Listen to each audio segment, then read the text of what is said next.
there are sort of three things I know that you've been working on, one of which I was fairly closely associated with, which was the Child Gauge report. And I loved that report because it took a very wide-angle lens view of what are the issues around child nutrition and child well-being in general. And it was very, obviously very technically sound, but it was written with a view to a particular audience, and the particular audience was policymakers. There's no point in doing fantastic analytical work if no one's going to pay attention to it, or if it's not actionable. And I felt that report was fantastically actionable and had lots of very memorable phrasing. I remember the slow violence of malnutrition. I thought that was a brilliant phrasing, and it really resonated with me, and I remember it, and I'm sure lots of policymakers and importantly the media in South Africa will pick that up. So that was one thing. I know the centre is also working on indigenous food and neglected food, and I think that's also really important. You know, the world we're living in now is full of shocks and surprises, and that's the new normal. And so we have to we have to make our food systems much more diverse, and part of that diversity is the kinds of foods we grow. And so looking at indigenous, neglected, underutilized crops, I think is absolutely critical. It's not easy, because we have to find the crops that are nutritious, we have to find the crops that are environmentally friendly, and critically we have to find the crops that have a commercial potential.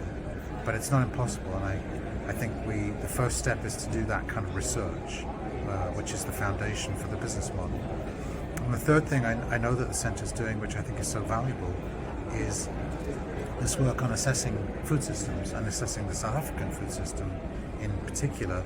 And you know, food systems are big, scary places for policymakers and actually for all stakeholders, because they're very sprawling, they're very complex, they've got lots of different bits that interact and are unpredictable. And you know, you do something over here and something over there pops up.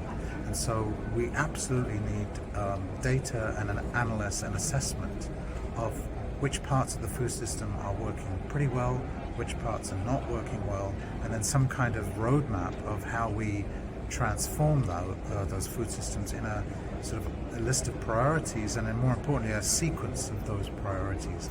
And the only way we can get that is through sort of a dispassionate analysis that has a focus on action and policy.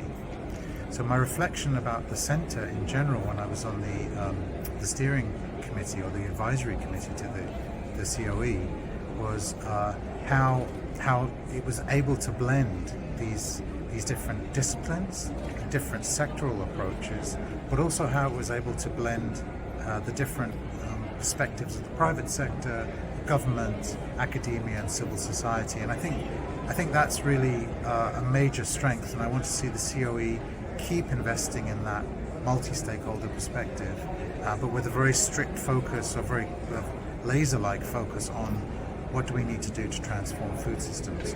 Governments have to be in the lead, they have to set the tone, but they can't do it on their own. Businesses have to be there, civil society, and critically, researchers. So I'm so pleased to have been associated with CoE, and I want it to go from strength to strength, and I'm sure it will.